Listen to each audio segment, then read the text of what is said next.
Kita tinggalkan sejenak garis dan bentuk. Sekarang kita masuk ke elemen paling magis, cahaya. Ingat, fotografi secara harfiah berarti melukis dengan cahaya. Tanpa cahaya, kamera Anda buta. Banyak yang berpikir foto portret bagus butuh lampu studio mahal. Salah besar. Lihat contoh pembelajaran ini. Foto seindah ini hanya bermodalkan satu benda, jendela. Perhatikan tekniknya. Fotografer menempatkan model menghadap jendela besar sebagai sumber cahaya utama. Kenapa jendela? Karena jendela berfungsi sebagai giant softbox, penyaring cahaya raksasa. Cahaya matahari yang masuk tidak langsung menampar wajah, kasar, tapi menyebar lembut. Ini menciptakan pencahayaan lembut yang merata.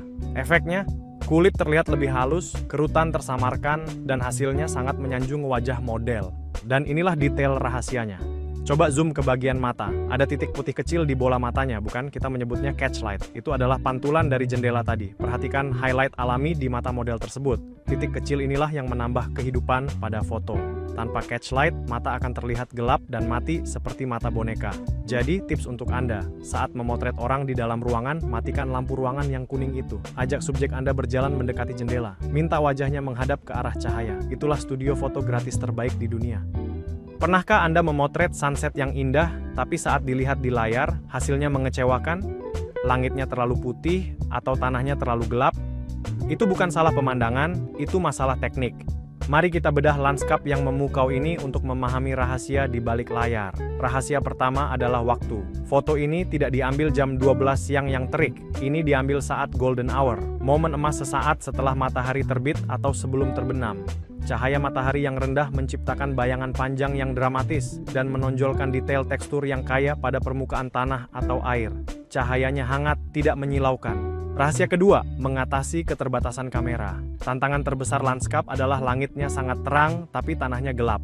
Di sini fotografer menggunakan filter graduated ND. Bayangkan ini sebagai kacamata hitam setengah gelap untuk lensa. Bagian gelap filter menahan terangnya langit, bagian bening membiarkan tanah tetap terang. Hasilnya, keseimbangan eksposur yang sempurna. Rahasia ketiga, ketajaman total. Fotografer menggunakan apertur kecil, f16. Dalam bahasa kamera, angka f yang besar berarti bukaan lensa yang kecil. Tujuannya adalah menciptakan depth of field luas. Artinya, rumput di depan kaki fotografer, foreground sampai gunung di ujung sana, background, semuanya tajam, tidak ada yang blur. Terakhir, jangan lupakan komposisi. Perhatikan adanya batu atau tanaman di depan, foreground menarik. Ini penting untuk menambah dimensi agar penonton merasa sedang berdiri di sana, bukan sekadar melihat lukisan datar. Kita beralih ke objek yang paling sering difoto manusia modern, makanan. Dalam dunia still life, fotografer bekerja layaknya seorang koki. Bedanya, koki meracik rasa, fotografer meracik cahaya. Tujuan akhirnya satu, membuat pemirsa merasa lapar hanya dengan melihat gambar. Lihatlah kelembutan cahaya pada foto ini.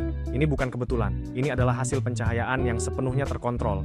Fotografer menggunakan softbox dari satu sisi sebagai sumber utama. Cahayanya lebar dan lembut menghilangkan bayangan kasar yang biasanya membuat makanan terlihat tidak segar. Lalu, di sisi gelapnya dia menaruh reflektor pemantul cahaya untuk mengisi bayangan agar tidak terlalu pekat. Hasilnya, pencahayaan lembut dengan gradasi halus yang membuat makanan terlihat creamy dan mahal. Rahasia kedua ada pada sudut pengambilan. Fotografer memilih sudut 45 derajat. Ini adalah sudut magis. Kenapa? Karena ini adalah sudut pandang mata kita saat duduk di kursi restoran dan siap menyantap hidangan. Kita menyebutnya the diner's view. Sudut ini sempurna karena kita bisa melihat dua dimensi sekaligus. Kita bisa melihat tekstur permukaan makanan, lelehan saus atau taburan bumbu di atas, sekaligus melihat tampilan sisi, ketebalan daging atau lapisan kue.